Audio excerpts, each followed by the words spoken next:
Good morning, good afternoon, good evening, wherever you are around the world. Welcome to today's Postgrad webinar service. Today, we're joined by the University of Greenwich in and around London, and it's fantastic to hear from Greenwich. It's a university that we've not done a webinar with before, so I'm really excited to share the opportunities on campus, online that they've got as well, and to talk about how many different types of students they've got from all over the world, whether you're from the UK, from Europe, from across the pond in the USA or Africa. There are opportunities for students everywhere. But a reminder, today's session is the 20th of May 2026. It is live. So if you have any questions, please feel free to pop that in the Q&A chat. If you are watching on social media today or you're watching on the Zoom facility, please pop your questions in the Messenger facility or chat facility. We will try and get around to it towards the end of the session. And if you have any questions that you don't want to share on Zoom, that's fine. Email webinars@postgradsolutions.com. Now, I'm delighted to be joined by Maggie Brown. She'll be taking you through the next 5-10 minutes, talking to you about Greenwich as a whole, and then we'll be joined by academics and then other members of staff also. And I will be back for the Q&A towards the end. Maggie, over to you. Thank you very much, and good morning, everyone. Thank you very much for joining us today. We are very excited to introduce Greenwich Online in our new fully online postgraduate programs. It is an important step for the University of Greenwich as we continue expanding access to high-quality UK education globally, giving students the opportunity to study with a respected London university from wherever they are in the world. For those of you who may not know us, the University of Greenwich has a long-established reputation for teaching excellence, student support, and career-focused education. And we're also proud to hold TEF Gold status in recognition of the quality of our teaching and student outcomes. And today we will introduce the university, explain how online study work, talk through the student experience, and then look at our featured programs in more detail. But yes, my name is Maggie Brown, and I am the International Student Recruitment Manager at the University of Greenwich. I'm also joined here today by Rob Stowell, Yama Abdullahi, and Nagina Frost. And together we will guide you through the presentation and answer any questions that you might have at the end. And next slide, please. The UK continues to be one of the world's most popular destinations for postgraduate education because of the global reputation and the quality of UK universities. A UK postgraduate qualification is recognised internationally and it's valued by employers because it helps develop skills like critical thinking, analytical ability, independent research, and practical problem solving. I would say one of the major advantages of studying online with a UK university is that you can gain that internationally recognized qualification without needing to relocate or pause your career. Our programs are specifically designed for working professionals, and they allow students to study flexibly around employment and personal commitments. Next slide, please. At Greenwich, our online programs have been designed specifically for fully online delivery from the ground up, rather than simply adapting campus content into an online format. Our students benefit from dedicated academic teams, interactive teaching, industry-informed content, as well as a supportive learning environment. Our courses combine different approaches to learning. They include independent study materials, collaborative activities, live sessions, and guest speakers from industries. You also become part of a global learning community when you'll be studying alongside professionals from different industries and countries, which definitely adds valuable international perspective to discussions and collaboration. Another important point is that students graduate with exactly the same University of Greenwich qualifications as students studying on campus. We do intentionally keep our cohorts relatively small to keep students build stronger connections and with the academic staff and peers and create a more engaging online experience. Next slide, please. I would say this slide highlights some of our broader impact and the reach of the University of Greenwich.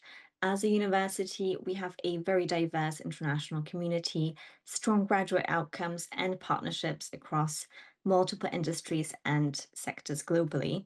For online students, this means becoming a part of an international university community with opportunities to engage with students and perspectives from all over the world. And this global outlook is especially valuable in areas such as business, analytics, and data science, where international collaboration are increasingly important in the workplace. Next slide, please. So even those courses are fully online degrees, our students will still have the opportunity to celebrate their achievement in person through our graduation ceremonies in the UK. Graduation takes place at our historic Greenwich campus in London, which is part of the UNESCO World Heritage Site and one of the most recognizable university locations in the UK. For many students, this becomes a very special milestone. It's an opportunity to travel to London, celebrate with family and peers, and formally become part of the University of Greenwich alumni community. Of course, attendance is optional and ceremonies are also streamed online, but many online students value having that connection to the university and the wider Greenwich community. Next slide, please.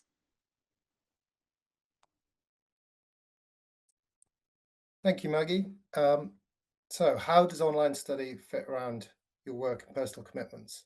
So our courses offer flexibility and convenience. They allow you to study in a way that fits your life. You can study at a London university while balancing other commitments such as family, work or care from anywhere in the world. Our courses offer an interactive learning experience, including collaborative discussions, activities, live webinars, and more. Our courses are made up of high quality content. These digital materials are designed and built by our passionate course development teams in collaboration with our inspiring academics. Our courses are designed to be accessible, allowing you to modify and consume the content in the course at your own preference, for example, if you prefer a screen reader. All our content is broken down into bite-sized chunks, and our videos include transcripts. We have dedicated support on hand at every stage to help you succeed. Next slide, please. At Greenwich, as a Greenwich Online student, you'll be supported by a wide range of dedicated support services. Additional study skills support from Greenwich's academic and digital skills team, who offer subject-specific study guides and online webinars. Our student wellbeing services are on hand to help support you with mental health and wellbeing. Our library services will be on hand to guide students' research and support their access to digital resources. Students can speak to the disability team via a drop-in service if they feel they would benefit from an individual learning plan. Next slide, please. So as already mentioned, you'll be connecting with a diverse global student community. You'll be part of a community sharing knowledge and expertise from different regions, cultures, markets, and sectors, further enriching your online learning experience and potentially developing future professional networks. Cohorts are split into groups of a maximum size of 30, supported by a dedicated module tutor. Our courses feature virtual events, including guest lectures from industry experts and online webinars. Schemes like Mentor Mates allow you to connect with others at the university, helping you receive guidance in navigating academic study, allowing you to build confidence and feel more settled while studying with us at Greenwich. It all helps build a sense of belonging and connection with the university community. And you can also follow our social media channels to follow all the news and goings on at Greenwich. Next slide, please. Intakes. So at Greenwich, we look to make it as easy as possible for you to come and study with us. As part of this, we offer the following intakes each year. So you've got September, January, and April. This gives you greater flexibility to begin to study around your commitments. It means you can start studying sooner rather than having to wait for a whole year. It can help with career progression by allowing you to start and complete sooner potentially. Next slide, please. An overview of our course structures. Our Greenwich Online postgraduate courses are delivered part-time over 2 years. They're made up of 5 core modules and they're taught in 3 terms over the academic year.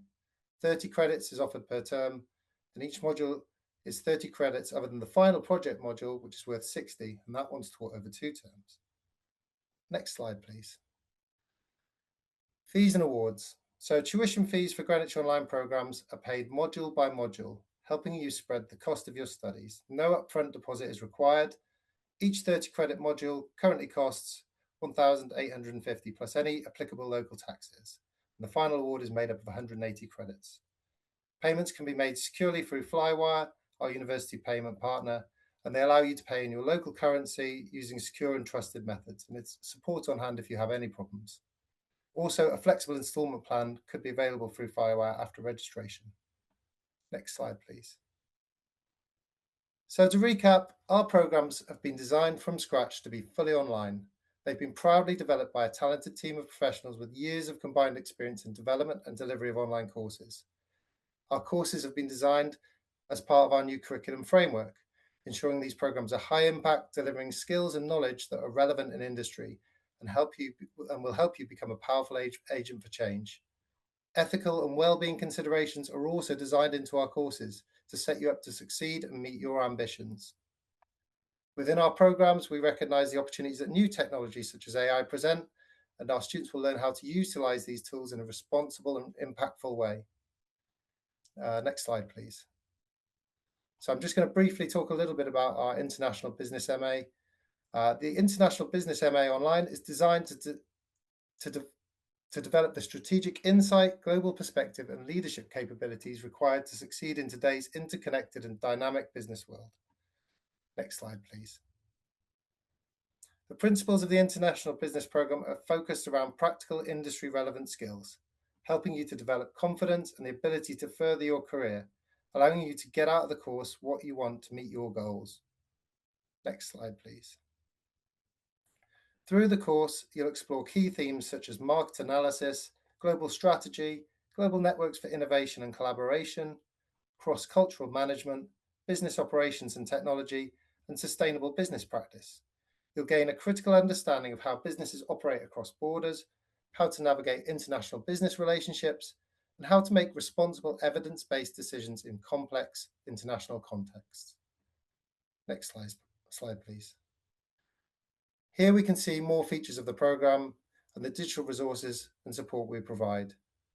Whether you're preparing for a leadership role or expanding your business internationally, or looking to advance your career in global trade, consultancy, or international management, this programme provides you with the skills and the confidence to succeed. Next slide, please. We've ensured our programme is informed by industry needs, aiming to create graduates who are adaptable, analytical, resilient, and able to collaborate and lead. Thank you. At this point, I will hand over to Nagina to talk about data science. Thank you, Rob.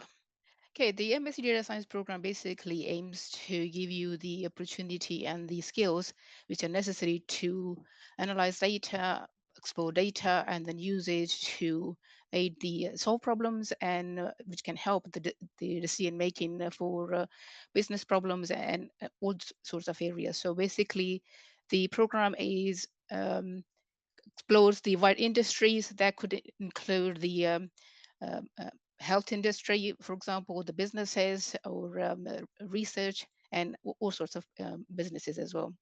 Next slide, please. So the program has 5 key modules, which are essentials of data science, math, stats, and programming for data science, machine learning and applications, data analytics and visualization, and then finally the data science research project. So the way these modules are designed are that they don't have overlapping with each other, but they are concentrated on the particular skills that which are necessary to master a key area or key theme. For example, in math, stats, and programming, you will learn the all key mathematical techniques on advanced level, including linear algebra, matrices analysis, etc., which allows you to perform or consider how the algorithmic thinking is done.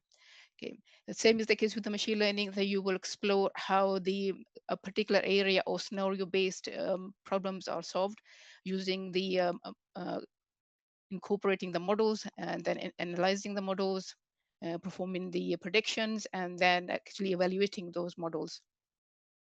In the big data analytics and visualization module, the aim is that you learn the key tools which are used in industry that include the different types of databases and which includes the relation databases, the NoSQL databases, and you also learn about the big data analytics, and then analyze the and manage the data using dashboards and other industry-led tools. And finally, you put it all together and to incorporate and solve a particular domain, a problem in a particular domain using this data science research project module. Okay, I'm not going to talk about the learning environment. I think Rob and Meg have spoke about them already. So next slide, please. So unique feature of the programs, again, very similar to the what we spoke about earlier. So again, we have the industry speakers which join us times to times. They not only talk about their own research, they also talk about how it is actually used to solve the real life problems.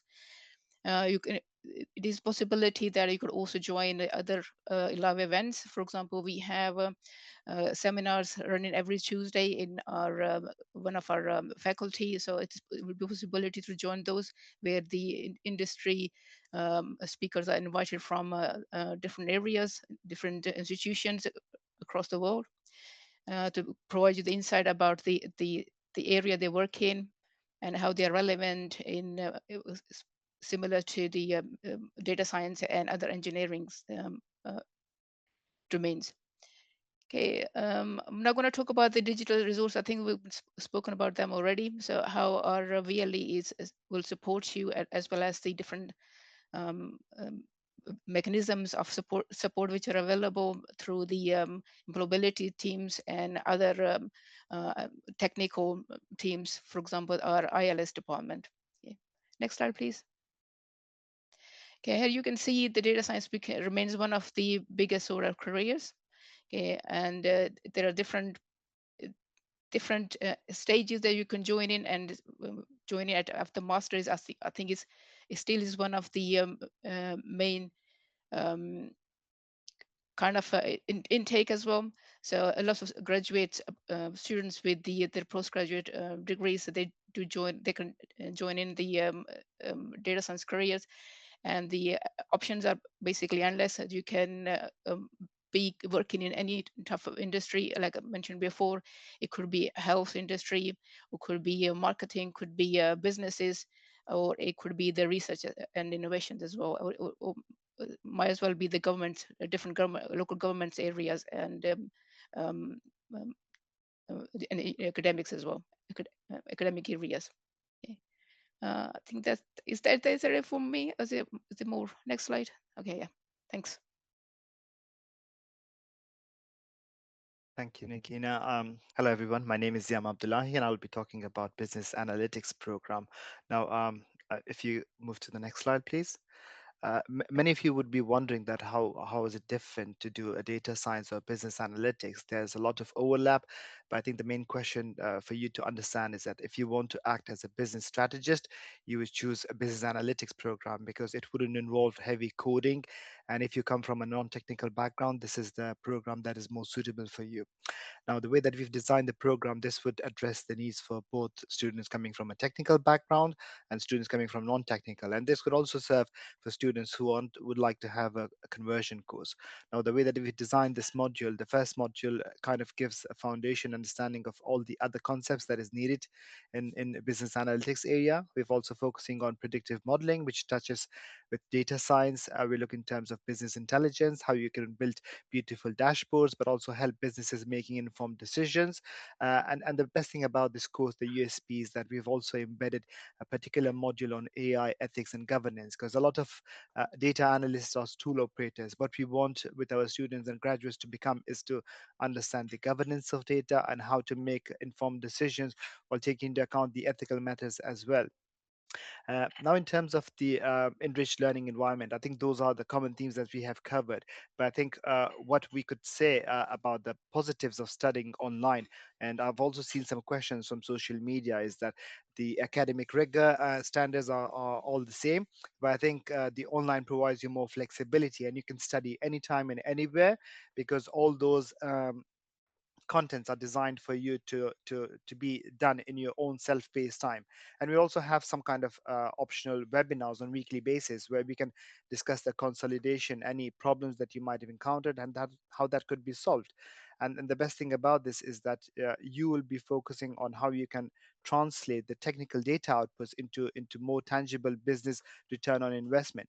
So it's not just about learning that, oh, how we can solve and clean messy data sets, but how would those choices impact businesses as well. Next slide, please. Now, the way that we have designed this program is this is mapped with the Institute of Analytics, which is one of the global body that provides the professional and competency standards for data analytics and data science as well. And we've also included one of those the most widely tools, analytical tools that every data analyst use. For example, Excel, it is being used in any sector, any organization. We've also included SQL, Power BI, and Python. And what we've also included is the every module includes the AI enabled techniques for you. You not only master the traditional conventional methods, but you also use how you can leverage AI to make efficient decisions in business as well. All our assessments are authentic and they mirror real world experiences. And this will also help you to be more proactive in terms of the work experience. When it comes to the digital resources, we have included lightweight software, so it doesn't interfere. If you are an overseas student and you're still struggling with the internet bandwidth, this would be the appropriate choice for you because it doesn't require any heavy installation. It could run on any browser and devices, and there won't be any need for you to do further investments or any uh, going and buying like a really expensive laptop. And you also have access to a remote desktop, which includes many other licenses and softwares included within the provisions of University of Greenwich for all the students as well. Next slide. Yes, you'll also have the softwares that will be given to you, so that will include within the term that is I think that allows you to have access to all the resources provided by the university. But I think in terms of the resources, maybe Rob could come in later on and maybe answer some of the questions. And the other unique features of this program is that from the day one, we start thinking about the employability of our graduates. And you should be able to build your portfolio from day one, because what includes and what employers are looking for is students or graduates' ability to build something from scratch, and that is something that we have embedded within our module. So and this program is a best of all the things. So you will get to have the business acumen, you get to learn things from data science, and you also be AI proficient. And AI would be something that would be a tangible skill set that is needed in every sector that you'll go. So this is quite a versatile program that includes everything. And the way that we have designed everything, you could even start with no experience of any data tools at all, and everything is layered. So on a weekly basis, you will get a gradual understanding of everything. So no prior experiences at all required at all for this one. And the best thing about this program is that this is also future proof.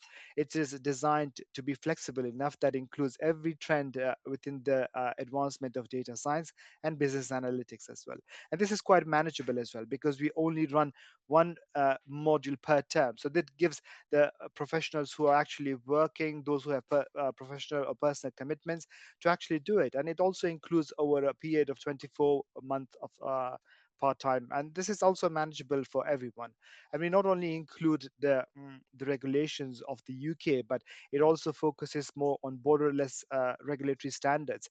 If you are becoming a data analyst in India, you would get to experience and learn about the regulations and the frameworks that are applied there. So this kind of prepares you for having a global career as well. If you move to the next slide, please. Now, in terms of the career guide, this is one of the most sought after programs and skills at the moment. 94 of the students were able to get job within 6 months, and this is one of the rising uh, uh, professions in addition to data science as well. If you could do one more click, please. And there's 25% expansion or market growth for the jobs of AI and also data analyst throughout the next decade as well. If you do another click, please. And this is one of the top 5 professions, fastest growing professions that is needed. So these skills are quite in demand in the market, and it will be something that is transferable to any sector. You can go and work in fintech, you can work in retail, and there's many more graduate prospects. If you do one more click, I'll share the kind of jobs that would be now the ideal pathways in the UK for the data or business analysts are data analysts. You can work with companies like Amazon, NHS Digital, and there's a lot of retail sector that employs. And the packages vary from 30,000 to 60,000. Really depends on what sort of roles are you looking for. There's also business intelligence analysts that are required in banking, consulting, tech, like Vodafone, EE, many other companies. And it also ranges between 35 to 70K. And also analytics consultants that are being employed in a lot of consulting groups. You might have heard of McKinsey, Boston Consulting Groups, Accenture, and also a Big Four. And also looking in terms of the regional market, if you do one more click, that will also give an understanding of how it is more highly sought after profession in different part of the world. For example, in Ireland, the package starts from 45 to 65,000 euros as an entry point, but it also provides the opportunity for the graduates to be able to find jobs across the European Union. And also in Pakistan, Bangladesh, there's also a massive IT experts push, and digital transformation initiatives are taking place as well, which drives a lot of local data recruitment. And even in India, there's the average salary would be between 12 to 20 lakhs. So lakhs would be 100,000, which is used in their denominations, and they're expecting the National Association for Softwares and Services is projecting to have 230,000 plus unfilled roles for data analysts as well. And the same goes for Nigeria. There's a high demand for tech or fintech in Lagos, especially, and they also get a package from 700,000 to 1.6 million naira at the moment. So I think these are the job prospects that you can apply for after graduating from business analytics program. So I would hand over back to Maggie here.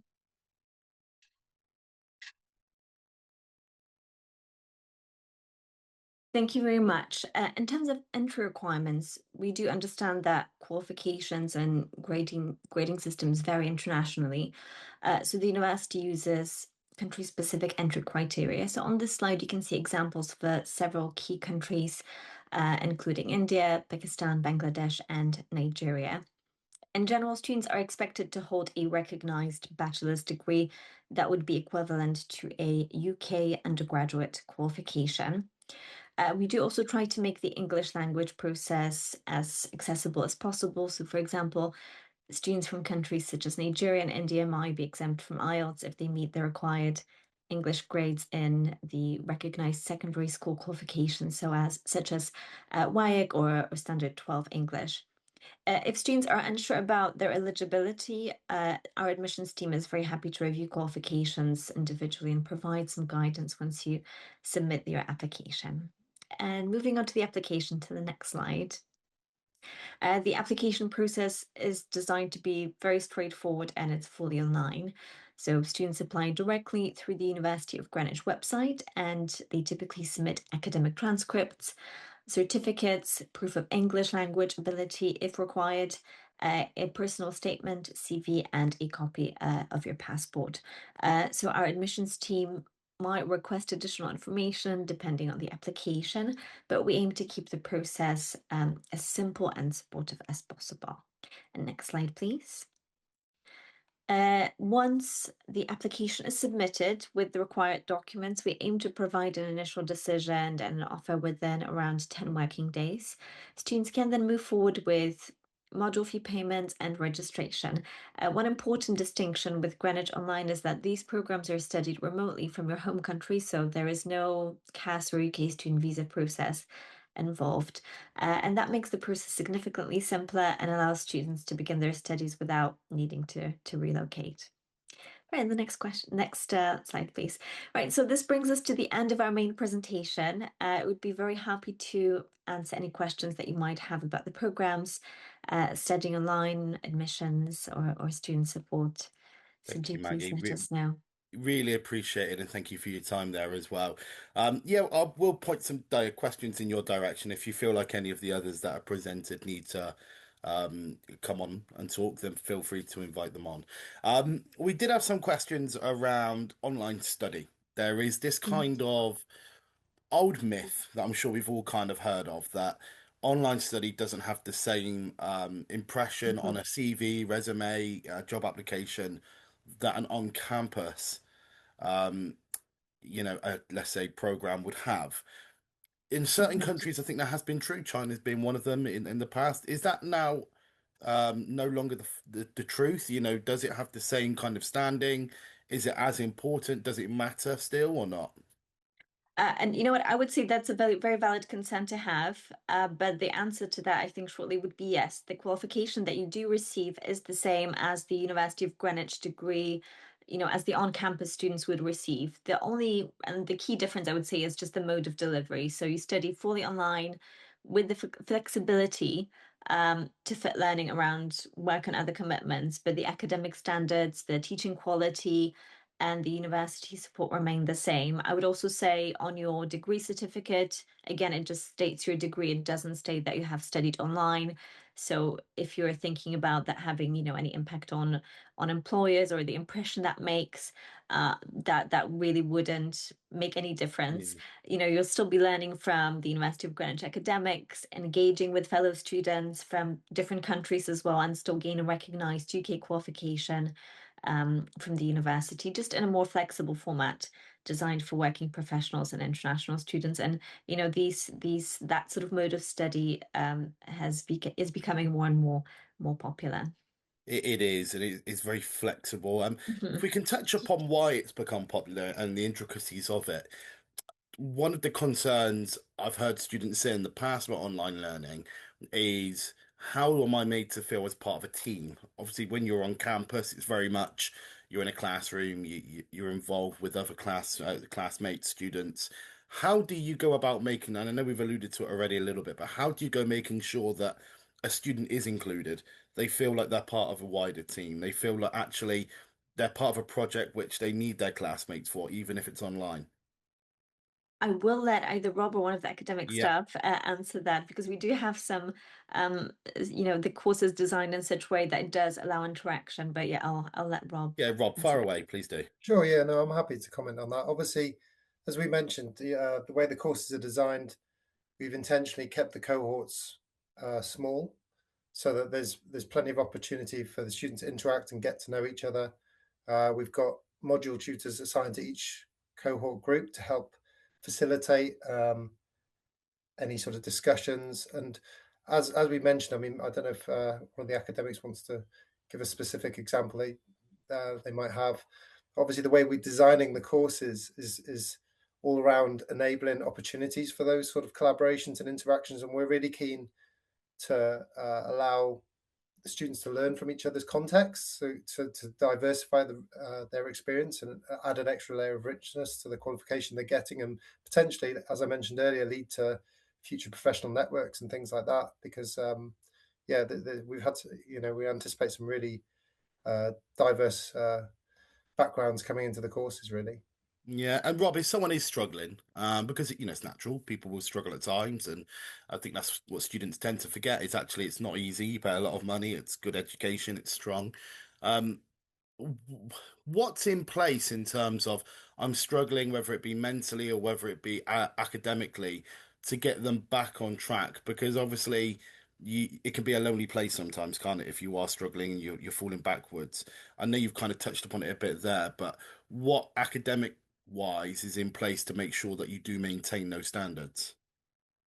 Yeah, so obviously we've got academic support teams. So depending on what the students are struggling with, obviously if they need additional support from the academic perspective, we've got experienced teams within the library who can support with that. We've obviously, as a new student studying online, we recognise a lot of students won't have done this before, so we've got an induction course in place, and we make sure that we sort of pace this so that it allows students the opportunities to really get up to speed. Obviously, we've got technical support on hand. We've got mental health and other wellbeing support.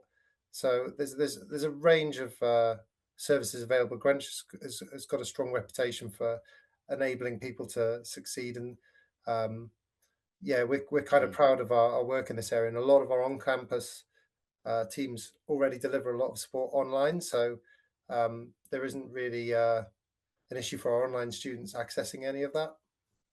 Excellent, thank you, Rob. At this stage, Yama, can I invite you on? Apologies, Maggie. I know this is going to be a Yama question. We heard earlier from a student ask about the software that is available when they're studying the business analytics, whether or not they're doing Python or whatever it might be. You mentioned that yes, they're given the software for the term. Do they get to keep that long term? Do they get to can they make the education a bit more bespoke, or is it quite structured in the way that it's run? Thank you, thank you. That's an excellent question. And I think in terms of softwares, now we understand that how businesses are changing. It's everything is subscription based. In terms of one of the most widely softwares that they could get to keep is the Microsoft Office, but that only be relevant until they have their credentials active. So I think maybe Rob could answer that one, that how long that would be available to them after the graduation. But also in terms of the other softwares that you'd be using, that would be open source and lightweight. And the reason for that is that in online space, students would not have the kind of over the shoulder kind of support for installations and other issues. So we want to make sure that we go with lightweight open source softwares that could be used in any settings. And this is something that could be accessible to even students after their graduation. And in terms of business analytics, there are plenty of diverse platforms that could be used. So there isn't any particular software for them to go and purchase. Obviously, we're also looking in terms of getting the softwares that would be needed from the other modules later on. But for the beginning or the first one, they all start with the one that University of Greenwich already provides to them. But they get to keep the one that are actually be paid after even their alumni, but I'm not really sure about the time period of that. Excellent. While I've got you on the line, Yama, quickly, Rob, will come to you shortly on the software stuff. Um, Interested to know, you mentioned earlier on about the different types of jobs that a student can go into. Say a student is currently studying business at an undergrad level, doing it online somewhere. If a student's unsure, let's just say they want to become a an insurance broker, or they want to go into becoming an actuary, let's say, something like that. What should they be looking for? What are the intricacies within the programs from your side that would differ, that would make them go, yeah, we need to study that? Because at this stage, they might go, I don't know what I want to study. What should they be looking at in detail? I think this is one of the most common things that I've encountered over my academic career is that students are not sure what sectors to go in and what do we do, how do we design the program is that Yeah. we provide diverse case studies. So the case studies do not come only from finance, retail, healthcare, or insurance. There are plenty of other things that are given to the students, and there's a way of collaborative working as well, where they get to experience, okay, if I want to go into that particular thing, these are the competency framework that we have built. And also for future planning purposes, we are also looking in terms of getting our course accredited by Institute of Analytics, and they have local chapters across each country of the world. So we get to provide networking opportunities for them as well. And the local chapters will also help them to understand what are the sectors that are most sought after in their own country. Let's say that a student wants to study in Bangladesh. So we get them to connect with the same networking people, and there would be mentoring opportunities for them as well, because it's not just a teaching delivery. We also provide them the means of how they would network as well. And with business analytics, communication would be one of the most embedded themes, and one of the things that we are reinforcing in every module. But they would go to work, they would get to connect with people, but also they would build their own portfolio as well. And in the inclusion of diverse case studies and examples will help them to figure out what their interests are and how that would also cater to their long-term ambitions, because you would have students coming from different career stages. One who wants to do a course conversion, they will be figuring out, okay, what do I need to do? We provide them the actual gradual steps of how that could be done. But also from well-being inclusivity perspectives, we also invite our student-centered support team that would include the generated team. We'll be running hackathon, and the question that you asked earlier is that how they would collaborate and get to know, because you'll be working with students from on campus as well. And when we have different intake, they will share some modules, so that will give them an opportunity to get to know different one in a digital world. Because I think right now it's not just about going to offices, but how you can also perform and excel in an online space where you work remotely, and you could also get to know each other as well. So I think coming back to the question, they would get the opportunity because what we do, we build their awareness. So it builds on a maturity model where they would start with basics and they'd get understanding of every practices in every module and where they actually eat. Because this model focuses holistically on different domains of business, HR, marketing, finance. So a lot of diverse case studies helps to broaden their mindset as well, but give them an idea of what the practices are and what would be a most, I would say, interesting career path for them. So this is something that we build within the program. And from day one, we kind of ask them to do like a reflective journal, what their ambitions are, and at the end of it, how they would actually achieve those things by looking at the competency framework, what they have gained, and how closer are they to their employability goals as well. Or even if they want to establish their own businesses, we help them to make those things come alive as well, because we do have a dedicated team that would help the students to build their own startups, maybe fund their ideas, and even go along the way with any legal issues or anything that could be supported. I think you're muted. I am indeed. Apologies. Nagina, just following up from that, and thank you, Yama, for your time there.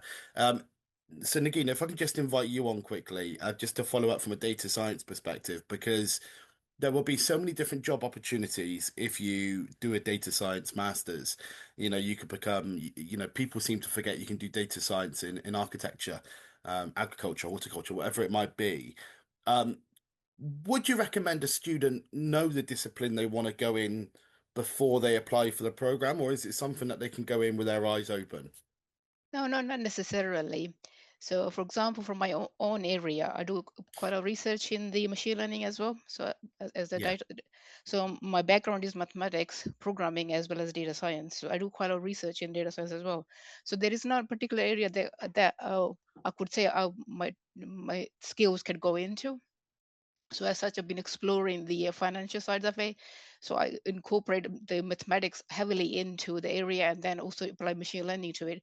My other area is again on the other side is the horticultural research. So that includes the detecting the disease controls for apple crops, for example. So it's not necessarily. So the aim of the program is to equip you with the skills which are necessary to answer different questions. So it's not a question of about going into one particular area. It's about equipping you to the skills that are needed in the industry. So industry can be wide ranging. So while students studying, they will gain exposure to all the tools and techniques they need. But then if they want to go into a particular area, then of course they can the pursue to it afterwards. So it's throughout the program, its focuses now on one particular area, so you just get the broader yeah. understanding and skills, and gain the understanding of the tool sets, the techniques that are needed. But it's then up to you once you graduate, it's up to you which area you want to proceed into. Or if you have a particular interest because of your background that you bring in, that can also be then of course you can start looking into the area. So it's not necessarily one area. You can apply in all different fields once you graduate. Yeah. Fantastic. Thank you. Thanks, Nagina. Rob, back to you very quickly. I know obviously there was a question about a follow-up question from Yama about the software and how long after their graduation they get to keep the certain software subscriptions for. Do you have that info to hand, or is that something that they'd have to play by ear a little bit? Yeah, I think Yama kind of sort of covered some of it. I mean, it depends specifically which software you're talking about. I mean, Yeah. like a lot of organizations, the Microsoft 365 stuff, when students graduate, they can transfer that into a personal account if they want. As part of the programs, if there's anything that the students would lose access to, we'd obviously put in place steps so that they can, export, take whatever content or information they want out of it. But as much as possible, we'll try and use industry relevant tools, and ideally ones that are open source, so that Yeah. like Yama mentioned, they can build a portfolio and ideally take that with them. Excellent, thank you. Maggie, if I can invite you back on at this point, just to wrap up and answer a few questions that are quite generic, I feel, from an admissions point of view. Obviously, one of the most common questions for doing an online program is, if I'm doing it online, does my English language level still need to be at the required level? If so, why? And if it's not, are there things in place that can allow a student to get up to that required level? So we do have English language is still part of the entry requirements. We do accommodate for a variety of country-specific certificates as well. Like I have mentioned previously, for example, for students Yeah. from India and Nigeria, we do accept specific high school qualifications that most of the candidates would have. Apart from that, we do also have academic English support as well that's embedded into the majority of our programs, and it's something that's available at the university. So if students were experiencing any difficulties adapting perhaps to the English academic writing style, they would be able to seek support as well. Does that apply if their employment is currently in English as well? Because obviously you mentioned Ghana and Nigeria, two Mhm. English-speaking countries. If Yes. they've not got that and their employment is in English, that's fine as long as they got a certificate to prove that. I think as long as they have the WAEC or the WASI, for example, from West Africa, I mean, if they didn't have that, we would definitely be able to have a conversation with them about the qualifications that they hold and look at the application as a whole as well. Excellent. Just to wrap up as well, in terms of the intake dates and everything that goes along with it, we've touched upon it already, but students will have that flexibility of when they can do that learning. Of course, that's the beauty of doing it online. When are the expected intake dates over the next 12 months? Is it rigid? Is it September, or can they literally start whenever they want? So we do have three intakes. I think Rob was mentioning that earlier. So Yeah. we have the September intake, January intake, and April intake. So we do actually have three intakes. So if maybe not quite ready to join us in September, a few months later we have January again, a few months later April. So there's three entry points throughout the year um, to give that flexibility of when to start. Excellent. And on a final note, if a student does want to apply, um, how would they go about doing that? How long does the process take? And is there anything that can make them speed up the process? Because I know it's the million-dollar question, isn't it? How quickly can I get my application through and approved? But what is it you're looking for from a student? So I would say the application is very straightforward. Like I said, students apply online. There's no application fee as well. I think I would say the one thing that can definitely speed up your offer is making sure that you submit all of your documents. I would probably say it in one go if you Yeah. can, rather than just, missing a document and then having the admissions team having to get back to you and request it. So I think as long as you submit all the documents, so I have mentioned these would be things like your academic transcripts, certificates, proof of English language, if needed, a personal statement, CV, and a copy of your passport, just to prove your identification. So these would be the main things to submit online. You should hear within 10 working days. Sooner if like I said, if you submitted Yeah. everything, and then you'll be able to take it from there. And can they apply for more than one program? So we mentioned earlier about how the similarities between them all, but obviously there's different disciplines and different niches within each. Yes, Does it matter? yes. Can they apply for multiple? They can, yes. So with our application system on our website, they will find that, they do create a login and a profile, applicant profile, but then they can actually apply for several different courses if they wish. Excellent. Thank you very much. Maggie, thank you very much for your time. To all those in the background, Rob, Yama, and Nagina, thank you very much for your time. Really appreciate it. If anyone has any questions, look at the screen now. International@gree.ac.uk is the best email address to email if you've got any admissions, these types of questions. But if you can see the email address on the screen now of the Business Analytics MSc, Data Science, and the International Business MA, please do reach out. We've seen from this webinar already just how open they are and how willing they are to talk to you, and they will want you to be at the university and study online. So please communicate. Please do your very, very best to make sure you're as open and as honest with them as possible. And if you have any questions, please get in touch. Thank you for your time all. If anyone has any questions related to the webinar, it's webinars@postgradsolutions.com. If anybody would like certificate of attendance today, webinars at postgradsolutions.com, along with the name of the session that you have watched. So if it's today's session, it would be Greenwich, along with your personal information, such as your first surname, email address, telephone number, and what you are interested in studying. And then we'll try and get that one over to you within the next 7 days. And if you're looking to apply for the £2,000 bursary, which Postgrad Solutions very kindly hand out to 5 very lucky students throughout the year, What you need to do is head over to postgrad.com, fill in the register form, and you can apply for the bursary then. Everyone has a shot of winning it, and there are 5 different students throughout the year that have that fantastic opportunity. And there are case studies on our website of those students that won it in 2025, and you can see how easy it was for them to apply and what it means for them and their studies moving forward by watching the videos on our website. But for now, thank you very much, all of you watching. Take care, and from the University of Greenwich, thank you, take care, bye-bye.